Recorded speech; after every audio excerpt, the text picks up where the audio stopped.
Hello there, my name is Ben and welcome back to Play the Game. Today we're going to be looking at my top 5 worst zombies maps. These are going from World at War to Black Ops 2. Before we start, if you don't mind leaving a like on the video, that would mean a lot to me and it will show me that you appreciate this series and I'll continue it. Now I know this doesn't really need to be said, but these are my opinions, so just in case there is any ambiguity in the comment section, these are my opinions. You have your opinions of course, and yours are just as viable as mine. It's just that I have a different outlook when it comes to zombies. You know, I prefer a challenge, but I don't like boring maps. No one does. So let's crack on, and at number 5, we have Kino Der Toten. My problem with Kino Der Toten is it really brought nothing new. You know, it was the vanilla map with Black Ops 1, and yet it was basically a reskin of Der Toten. Nothing really changed. Instead of dogs, we had creepy crawlers, but nothing really changed, and there was no progression in the storyline. It felt a bit stale and had no discernible storyline that was even remotely kind of important. It all seemed like sporadic storyline that they just thrown in because they needed to release a map. No character developments really came from it. It was very much where we left off at Der Toten, which may have been intentional, but it didn't feel like there was any progression whatsoever. My real issue with Kino Der Toten though is it didn't have any quest. You know, even Der Toten, the last map in World at War, had some sort of semblance of a quest egg, but Kino Der Toten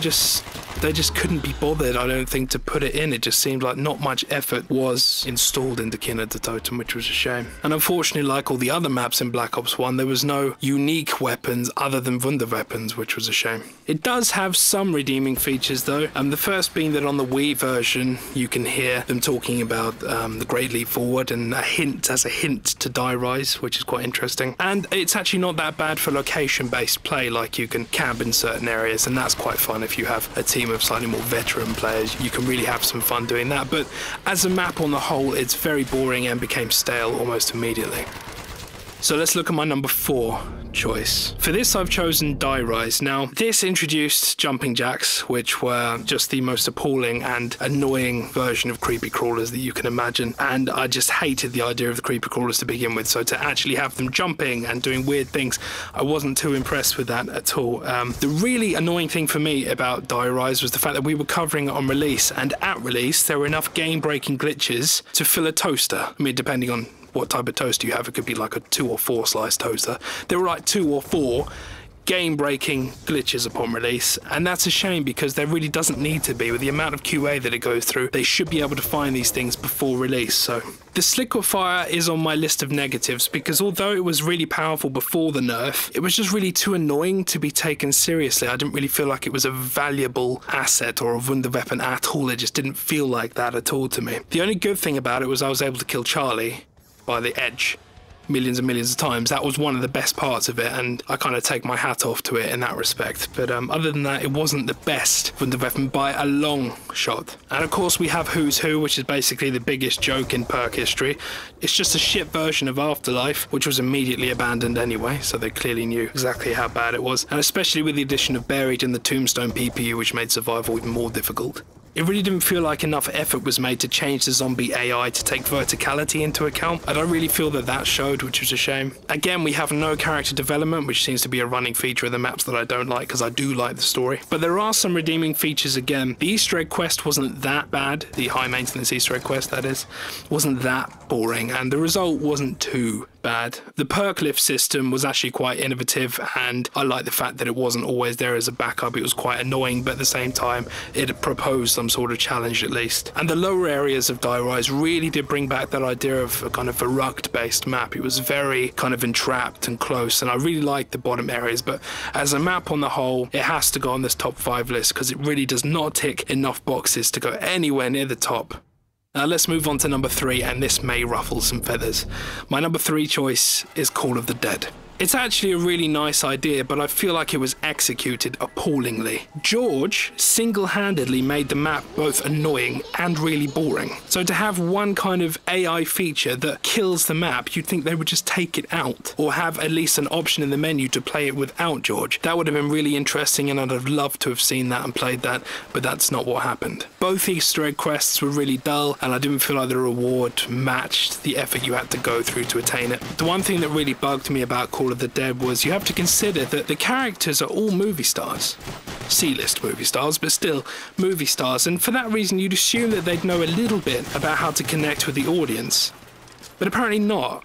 considering I felt kind of as detached from their personalities as Sarah Michelle Gellar is from ever winning an Oscar. I mean, it really didn't feel like I got to know them at all, and you'd expect that from quote-unquote high-grade actors. The Pack-a-Punch ordnance and appearance system with the lighthouse, I really didn't appreciate that at all. I kind of know where they were going with that, and it just didn't really feel like it added or subtracted anything, because it just didn't feel like anything to me. It was just a bit boring. There are other really kind of simple flaws that you can find. Obviously, it has a really simple training system, a few of them, and that coupled with George being the kind of anti-camping device, it really drove players to abandon location-based play and abandon the kind of systems that make zombies fun, and really adopt a training style which breaks the map. I mean, you know, most maps aren't created with training in mind, but it really felt like Call of the Dead, it became a craze, and I feel like they tried to install that just to get some attention and some hype behind it. To me, it did actually have some redeeming features.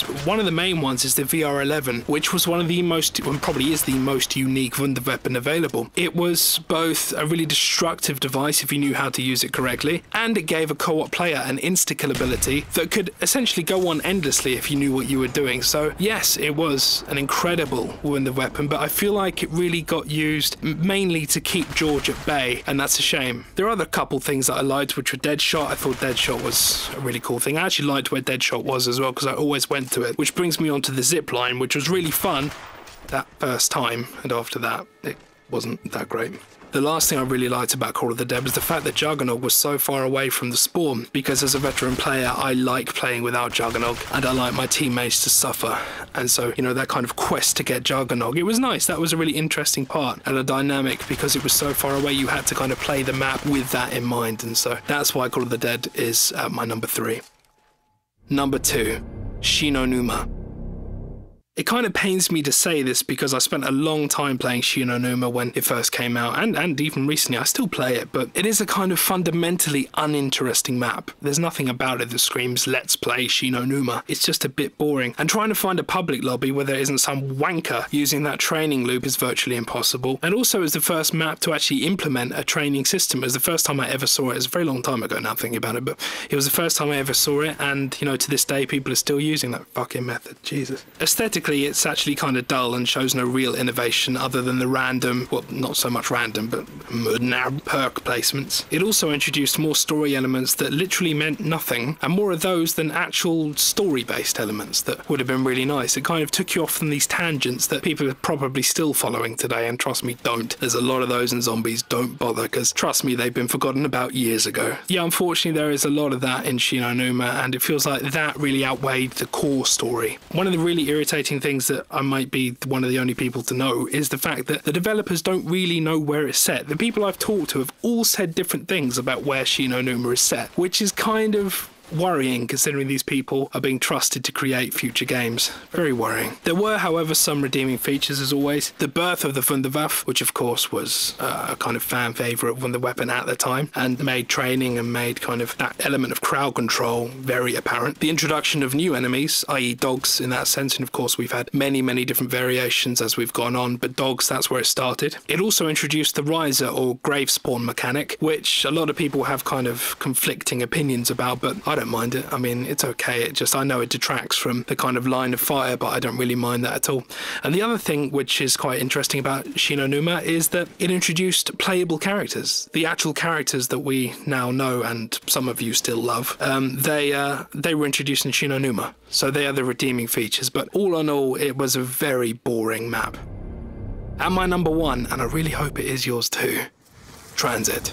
This was the vanilla map that came with Black Ops 2. I got to play it early, so I didn't have to wait even as long as you did, and it was still a massive letdown. It was appalling. It was Jimmy Zielinski's brainchild, so at least we all know what that means now, and not to trust that at all. It features the least fun Wunderweapon to date, and although it will allow you to reach these dizzy heights of not having a girlfriend, I really hate it. And you know, if you mishandle it even slightly, it will explode, and when it explodes on round 40, you have to go around the map trying to find the pieces again just to rebuild it. I hate it, and you should too. Denizens. I can't even talk about them without being sick in my mouth, so I won't. I have a massive issue with the fog in Transit as well. It was included as a last-minute choice to prevent frame drops when you go into new areas on consoles, but it really ruined so much of the map. There would actually have been a lot more detail, and farm would have been a slightly more interesting place had they not have had fog in the map. It just seemed like it was a cop-out, and I know that it kind of had to go in there, but I really would have loved to have seen an alternative way of fixing those frame drops. The town, which was supposed to be this kind of bastion of hope, had nothing in it except lava, death, the zombies, the thruster dimers there. Oh, lucky you. And the pack-a-punch, which if you could actually be bothered to do it by going over to the other side of the map to actually allow it, it was just a disgusting system, which solo was just mental, and even co-op was just such a chore. I don't understand why people still play this fucking map. It also introduced transport, which was so miserable that it was immediately scrapped, or at least used sparingly in Origins. That really isn't the same as the bus. It had hands down the worst and most boring Easter egg quest in Black Ops 2, and the worst reward for doing an Easter egg quest in Black Ops 2. And it also introduced the nav card tables, which would have been good if their purpose wasn't completely ruined due to a lack of developing time. It also introduced the most boring characters that have been in Call of Duty Zombies so far, and were in loads of maps afterwards. Good choices were made there. It also just felt like so much of this map was considered at the last moment. You know, a lot of the buildables were completely broken upon release. I mean, you could build them, but they would glitch you into many different places and would completely change the way the zombies behaved, and it just seemed like such a poor release for a vanilla map. It just seemed like that was unacceptable. And as I said, this was the vanilla map, and this would technically be the first map that new players would play. So I'm not surprised that, you know, no one bought the rest of the DLC for Black Ops 2. In terms of DLC, it was the most unsuccessful yet. And, you know, I think that really comes from Transit alone kind of fucking over the newbies, which is a real shame because that would have broadened our demographic massively. Transit also introduced the bank,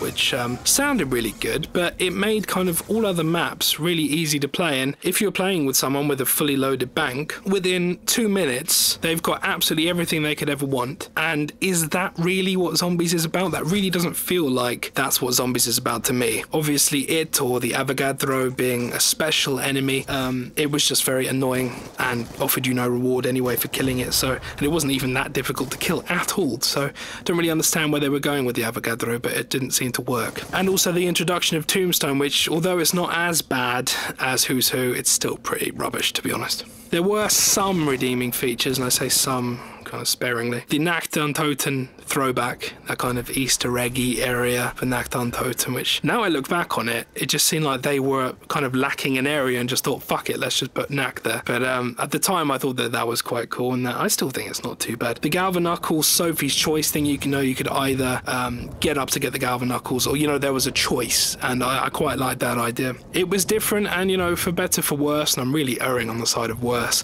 at least Treyarch decided to try something different. So that's one discernible positive, I guess. Anyway, thank you so much for watching, guys. I'd really like to hear your top 5 worst zombie maps in the comments. I'd also like to hear your top 5 mystery box weapons, excluding Wunderweapons, because that's the next video I'm going to be doing. I'd like to see if your insight is the same as mine. Thank you so much for watching. If you don't mind leaving a like, that'd be great.